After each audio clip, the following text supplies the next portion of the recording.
Amazon کے دل میں برازیل میں ہونے والے ورلڈ کپ کا سب سے نرالا وینیو مناؤس۔ اس گرم شہر کے ایرینا ایمیزونیا میں دنیا کے سب سے بہترین فٹ بالرز کو اپنے خوبصورت فٹ ورک سے ذرا کچھ زیادہ ہی ٹیکل کرنا پڑے گا، اور وہ ہے یہاں ہوا میں نمی۔ مناؤس کا شہر دنیا کے سب سے بڑے بارانی جنگل اور دریا کے درمیان واقع ہے۔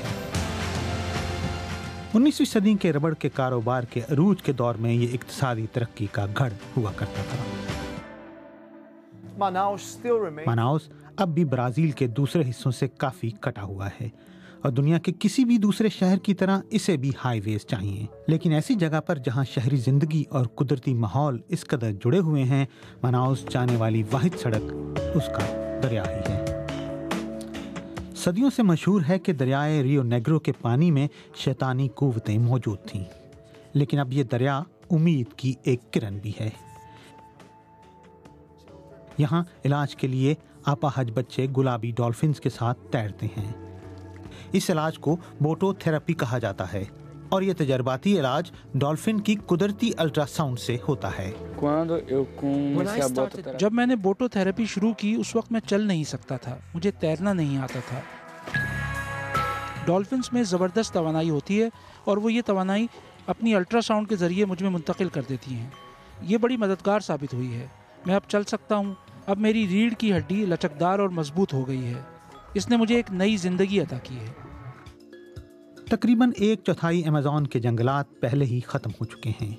کنکریٹ اور ٹامک آہستہ آہستہ جنگلات میں گھس رہا ہے۔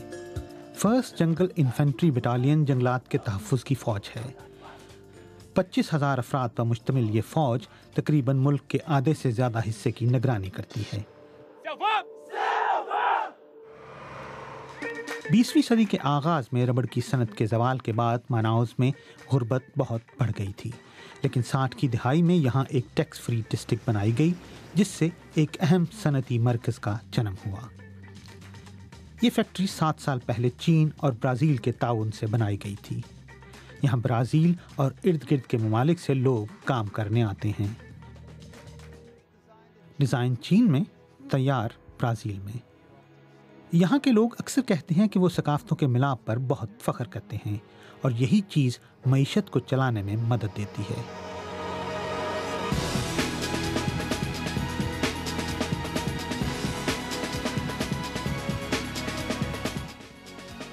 مناؤس ایمیزون کے ایڈونچر کا نقطۂ آغاز ہے۔ یہاں مقامی اور یورپی ثقافت کا امتزاج ہی اس کا لینڈسکیپ منفرد بناتا ہے۔